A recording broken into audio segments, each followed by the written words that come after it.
I've heard amazing things. Oh my god. Oh my god. That is stunning, Sean. Thank you. Oh Yeah, my god. It's pretty complete. This is not a replica. It's the Falcon. I mean, it's the Falcon. We've now got all the decals, so I think we've been talking, there's all, I mean, there are probably 100 little decals, all throughout the model.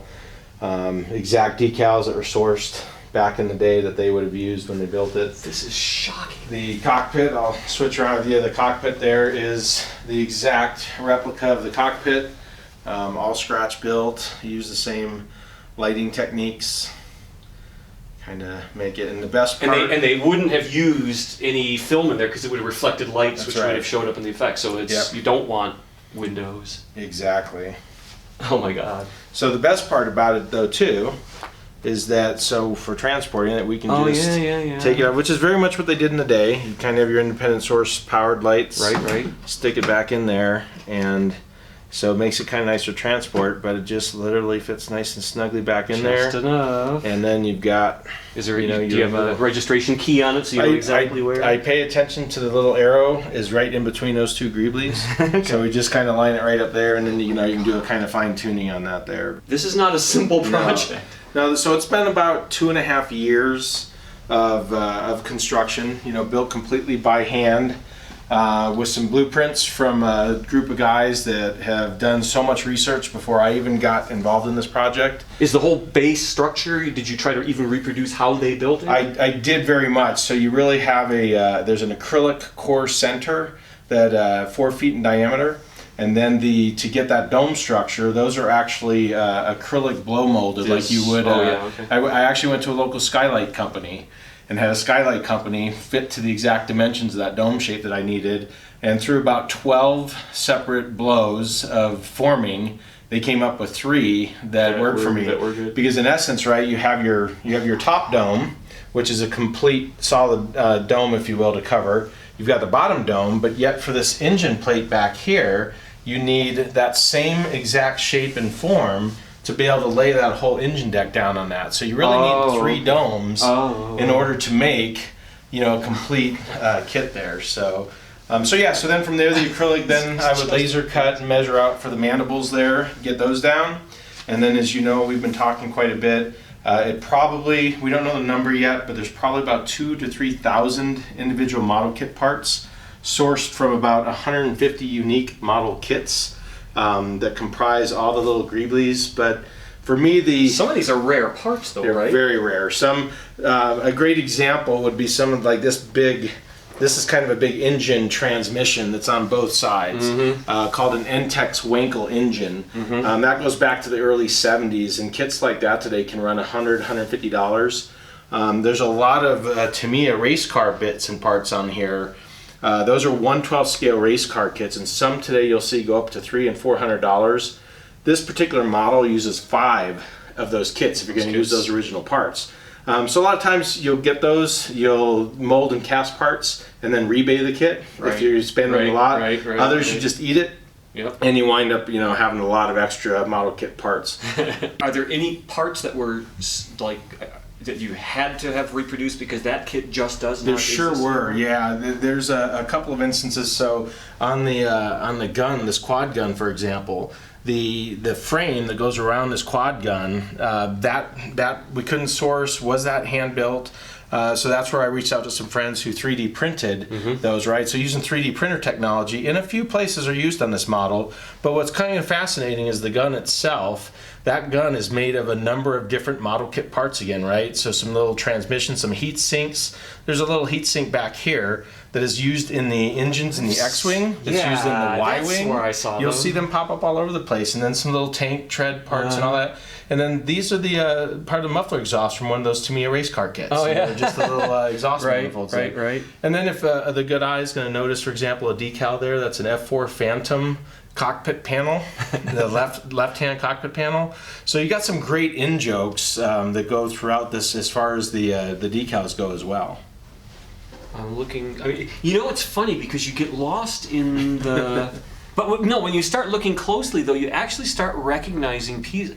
These are on the training remote. They are indeed. So the 1/48 scale Bandai Panther G is where those are going to come from. Well, they must have had used all over. They had probably their favorite kits at ILM that they just kept going for over and over and over. Yeah, they sure did.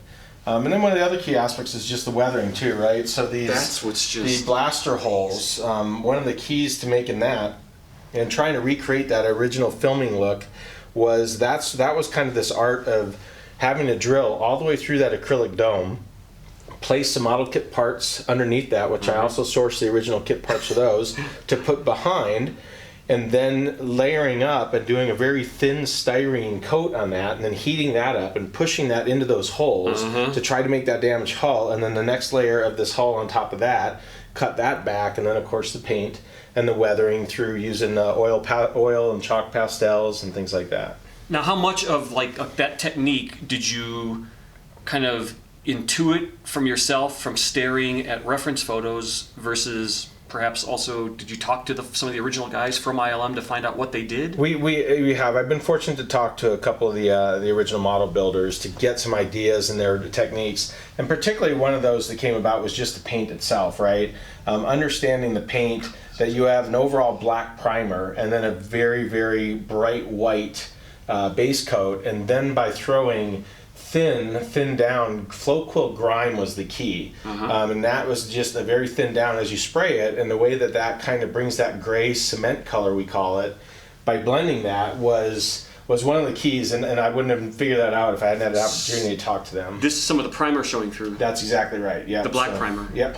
So you've gone in like drum mold or something. That's right, and to get some of these details, like over here, I think is a great example where you see the white of the styrene, you see the little bit of the black primer underneath it, then you see the white coat, then you see the gray coat, right? And that, if you were to look at some reference pictures of the original model, it's those type of techniques that work very hard to replicate. Yep. This is another beautiful area that kind of shows, that damage, and as you continue to look at the model, these things will start showing up, and you don't realize, all the damage that was down. So likewise with these, though, the idea of drilling through and kind of that layering I told you about was advice from them, reaching out to my friends that helped build this as well.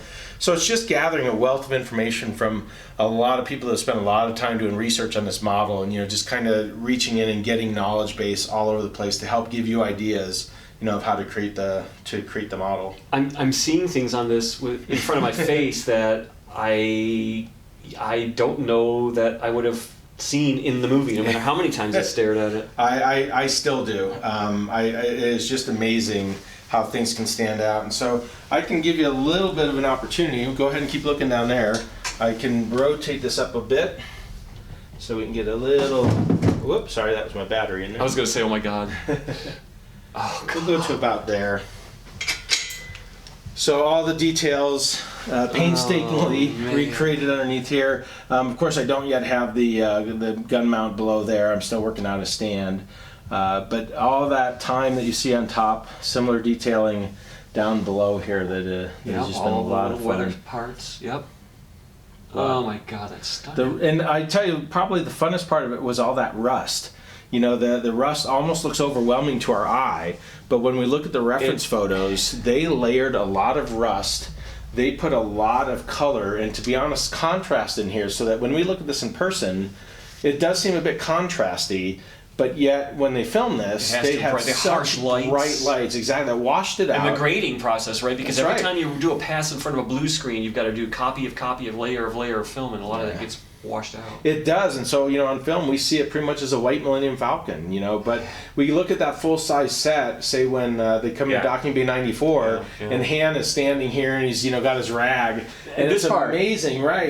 The damage is down here, and just even this kind of cutout in the red, and that validates on the full-size set the model, but yet on film the model itself looked white and washed out. Didn't they send photos of the ILM model to London for the construction crew to do? So that's exactly right, and I understand that timing was really tight. They were, because if you remember too, the original Millennium Falcon was longer. It was the blockade runner, right? That opening shot, that was the Millennium Falcon, and this very cockpit, the way you saw me take it off, that was on the blockade runner as the nose, as the cockpit, right? So they were already getting ready to build. So a lot of people know this, some don't, is that the interior sets that we see inside the consular ship was the pirate ship. That was his going to be ship, Han's ship. because that's what they were using, right? So they kind of still utilize that. But the fact that they reused this cockpit, and what was kind of neat about the design on this was Lauren has described this in the background, where this was meant to be kind of like a sunfish, so it would fly on its side and this cockpit would rotate. And they actually had a motor in here that would have rotated it on the other model. On this one, they just put it in and did some ventilation in here. So on this was originally meant to have the sunfish, so the motor their 5-foot model had that. Right, exactly. So pretty fascinating background on that as well. So my understanding is there's a special tool you use to get all the little bits out of the panels. Is that is right? true. Those are not hand cut, right? That's well, I mean, right. they're hand cut. They are all tool, hand cut. It's called a nibbler tool. They're still available today. It's just a little handheld tool that you take, and I couldn't tell you how many. I was going to ask you, how many nibbles did you take out of this? Maybe 1,000 nibbles, you know. So you nibble out all those little rectangles that are cut out, and sometimes some of the cutouts the nibble would be reused for the relief. I see some stuff. Yeah, I see some. Yeah. So that was pretty fascinating. But that's one of those exciting moments where you've looked at the Falcon all these years, and then you've got this nibbler tool, and you're cutting the styrene, and you start to do these nibbles, and like your first panel, you're like, oh my gosh, I'm holding that shape, you know, that piece of what they were doing back in the day, and then you get in a nibble frenzy and just start nibbling. So this took you from the first, like, pulling of the domes to now about 2.5? Approximately 2.5 years, yeah. Do you know how long it took the team there to get their model done? But they had more people. Months. It was right? months. Yeah, okay. They did it in months. But they had 5 or 6, 7 people. They did. Again, one of the great stories Lauren tells is while they were working on it, so that they wouldn't, one person's individual technique wouldn't carry on after like 30 minutes or an hour. He would tell them to rotate, right? So he had crews building parts, but then they'd rotate, move around. That would continue to create that random dynamic, and you wouldn't have one part of the ship that, you know, weighted someone's characteristics or process there. So I can't help but notice as I'm staring at this while you're talking, and it's sitting me right in the face, this is the back end of the Y-Wing, isn't it? That is part of it, yeah. That is one of the Bandai 148 because I recognize this, and I recognize the little hatch. You were going to find that whatever the same contractor seemed to have built Y-wings, X-wings, Falcons, and then some of the Empire ships, right? It's kind of funny when you look at it, but you're right. It's the more you stare at it, the amount of parts that you begin to see. You know, and I've seen a lot of models, but what is striking, absolutely stunning about what you've done here is the crispness of using original parts versus a casting of big panels of stuff that just loses. This has got all that underneath relief that you can't get from something that, and it just absolutely brings it alive. That was one of my objectives from day one, was to use as many original kit parts and not use castings, not use 3D printed parts, so you can get that fidelity of detail that, you know, these model kit parts will show up for you, you know, and we can go. What's the total weight on this? Have you been able to weigh it? You know, no, but my best guess is 80 to 120 pounds, maybe somewhere in that area. I certainly cannot handle it by myself, so I need a minimum of 2 to 3 people, one to grab this side, one to grab that side if I ever move it around. Wheel it around. So I'll be working on on a stand, steel pipe stand for the vertical mount of this eventually. But the beauty with this design on an engine mount, as you've seen, allows me to rotate this 330 degrees roughly. So it's not just for display, it's also for actually working on it. Right now, this is not even, it was never intended for display, right? This has just been my working armature, so that I can work on this thing in any dimension possible. You have got to, when you display it, make the display with the actual blue screen, blue pylon that would have. I absolutely plan to do that. So let me show you a little bit back here. One of the things, I know we're in a bit of shadow, I'll have you come around, let's see.